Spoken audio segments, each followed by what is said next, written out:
Door to door campaign तो अंदाजे ओवैसी, लेकिन गाने भी इस बार रिलीज हुए, नया तरीका?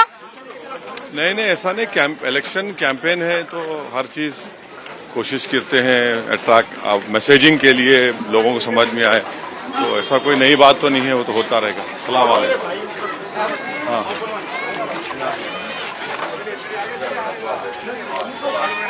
बीजेपी ने माधवी लता को मैदान में उतारा है, बड़ी चुनौती? कोई भी कैंडिडेट किसी पार्टी का रहेगा तो पार्टी से मुकाबला होता है।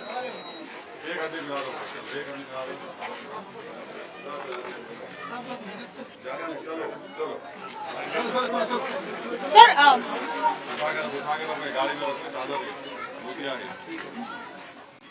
माधवी लता का जो हाल ही में तीर वाला जो जेस्चर था, उसे किस तरह से देखते हैं? वो तो उनकी आइडियोलॉजी है, हैदराबाद के अमन को खराब करने, तेलंगाना में फसाद कराने की।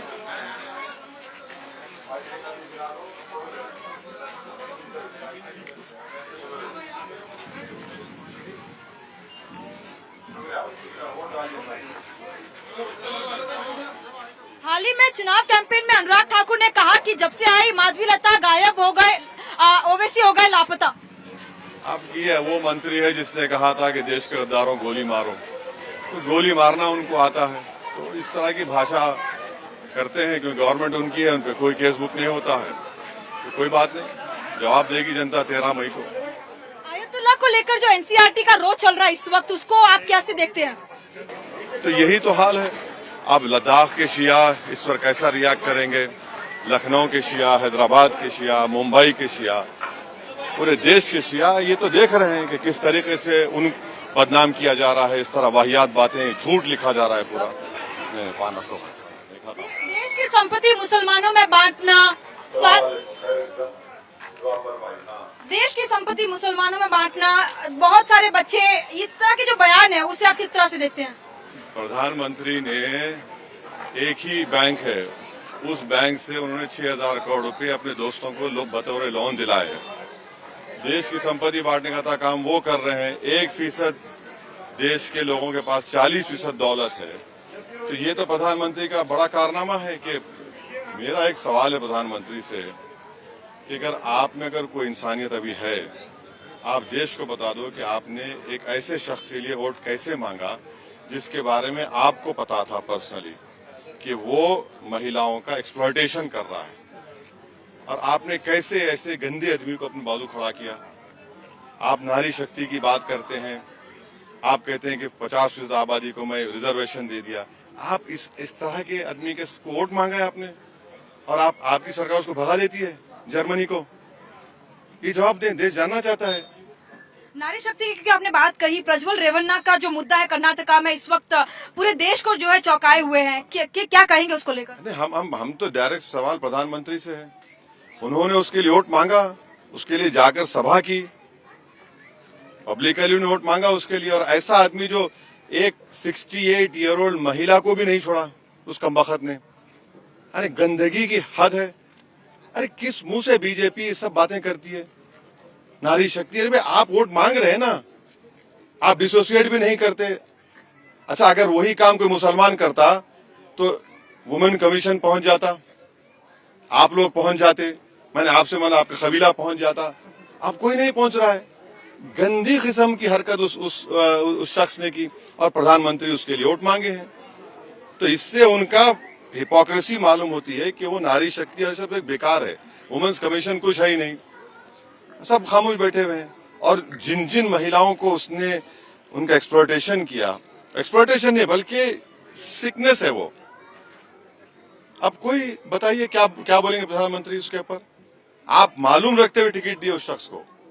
सर, औरंगजेब का भी कंपैरिजन जो है वो आपसे किया जाता है। अनुराग ठाकुर ने आपको औरंगजेब कहा, क्या कहेंगे उसको लेकर? अब देखिए, यही तो बीजेपी की मेंटालिटी है। पुष्पमित्रा संघा शायद अनुराग ठाकुर के पूर्वज थे। वो बादशाह जो कश्मीर का था, जिसके बाद एक फौज थी सिर्फ टेम्पोस को तोड़ने की, शायद उन्हीं की औलाद है ये। अरे देश की आजादी में आरएसएस संघियों का कोई रोल नहीं था। जिस जगह पर आप और हम खड़े हैं, यहाँ पर मक्का मस्जिद के इमाम इस्माइल साहब ने सुल्तान बाजार में रेजिडेंसी में लाकर लोगों को वहां पर अंग्रेजों के खिलाफ लड़े, और पहला काला पानी की सजा काटने वाला शख्स मौलवी इस्माइल हैदराबाद का, तुर्रेबाज खां की लाश को लटका दिया गया कई दिन तक। आप लोग तो श्यामा प्रसाद मुखर्जी और जिन्ना तो मिलकर सरकार बनाए, आप किस मुंह से हमको बोल रहे हैं औरंगजेब, कभी बाबर, कभी ये? तो यही इनकी नफरत है और कुछ नहीं है। चुनाव की तरह पिछले बार आपने रेवंत रेड्डी को जो आरएसएस अन्ना कहा था, इस बार जो है बीजेपी आप पर आरोप लगा रही है कि कांग्रेस और ओवैसी का जो है पर्दे के पीछे गठजोड़ है। अरे भाई, कभी इनके साथ कभी इनसे जोड़ दिया जाता है, हमको हम क्या करेंगे? इन लोगों को फैसला करना चाहिए हम क्या हैं, हमको फिक्र नहीं है। हम अपनी पार्टी के लिहाज से काम करते रहेंगे। आराम से आराम खाइए। हार में अटक जा रहा था, तो आप फरमाइए भाई, बटन वोट डालिए। ओवैसी साहब, ये बीफ जिंदाबाद का जो बात है, लगातार उसको लेकर जो मुद्दा बन रहा है कि भावनाओं को जो है भड़काने का एक तरीका है ओवैसी। कैसा भावनाओं, क्या कथित लोग गोश्त का कारोबार नहीं करते हैं?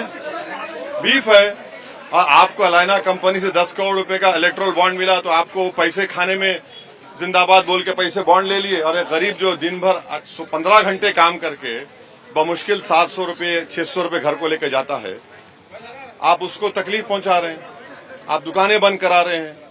हम वही प्रूफ करना चाह रहे थे, वो प्रूफ होगी बात कि ये गरीबों के खिलाफ है। दौलतमंदों से, सेठों से 10 करोड़ मिलते हैं तो खुश हैं, मगर एक गरीब की दुकान बंद कराएंगे, ये इनका असल मकसद है। कॉन्स्टिट्यूशन को लेकर आप लगातार बात कर रहे हैं, लेकिन बीजेपी का कहना है कहीं ऑफिशियली उन्होंने इस बात का जिक्र भी नहीं किया है।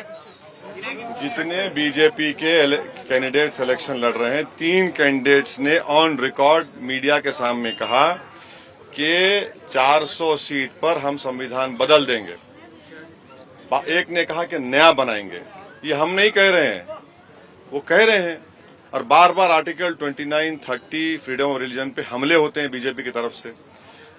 बार बार ये कहा जाता है कि रिजर्वेशन, आरक्षण खत्म होना चाहिए। आरएसएस की तरफ मनमोहन वैद ने कहा था आज से 5-6 साल पहले। तो ये उनके एजेंडे में शामिल है, ये चीज ऐसा नहीं है, बराबर शामिल है। साथ ही आपको ये पूछना चाहेंगे कि मुस्लिम रिजर्वेशन को हटाने की जो बात बार बार सामने आ रही है, आप खुद मुद्दों में कई बार उठा रहे हैं इसको, क्या कहेंगे इसको लेकर? सलाम वालेकुम। तो ये मुस्लिम रिजर्वेशन जो है, ये कोई रिलीजन के ऊपर तेलंगाना में नहीं दिया गया। ये एक लेट पीएस कृष्णन साहब थे, इस देश के बहुत बड़े मायानाज एंथ्रोपोलॉजिस्ट थे, जिनका एक बहुत बड़ा रोल मंडल कमीशन की रिपोर्ट की प्रिपरेशन में था। उन्होंने रिपोर्ट तैयार की और आंध्र, उस वक्त के आंध्र प्रदेश में और आज के तेलंगाना आंध्रा में जितने मुसलमानों की जो कास्ट है, उन्हीं को रिजर्वेशन दिया गया है, और जिसको नहीं मिलेगा उनका जिक्र भी कर दिया गया। तो कास्ट की बुनियाद पर रिजर्वेशन मिल रहा है, रिलीजन की बुनियाद पर नहीं मिल रहा है। और इनको पेट में दर्द क्यों हो रहा है कि वो मुसलमानों के कास्ट के बच्चियां डॉक्टर बन रहे हैं, इंजीनियर बन रहे हैं, MBA, MCA डिग्री मिल रही है, पुलिस में कांस्टेबल में रिक्रूटमेंट हो रहा है, SI में रिक्रूटमेंट हो रहा है, DYSP बन रहे हैं, RDO बन रहे हैं, SDM बन रहे हैं। अरे भाई, आपको खुश होना चाहिए ना कि देश में माइनॉरिटीज ताकतवर हो रहे हैं, तो इससे देश मजबूत होगा ना। आप कब तक बोलेंगे कि पंचर दुकान पे काम करो? आप क्यों? यही तो इनके नफरत है मुसलमानों से। जो कास्ट है उनको मिल रहा है, रिलीजन की बुनियाद पे कहाँ मिल रहा है? हिंदू महिलाओं के मंगलसूत्रों को छीनकर जो है घुसपैठियों को दे दिया जाएगा, इस तरह के बयान जो है। एक बात सुनिए, ये जो प्रधानमंत्री ने जाकर रेवन्ना के बेटे के लिए कैंपेन किया, जिसने महिला, उसका वीडियो निकल गया पूरा, हर चीज सबके पास आम हो गई।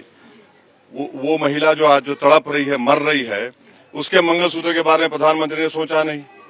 और जो एक्सप्लॉइट किया, जो सप्रेस कर रहा था, जो गंदा आदमी, उसके लिए वोट मांगा प्रधानमंत्री ने। अब मंगलसूत्र की बात प्रधानमंत्री नहीं करनी चाहिए। हमारे मुंह में भी जबान है, बहुत बोल सकते हैं हम। For more of such videos, do like, share and subscribe to ET Now Swadesh.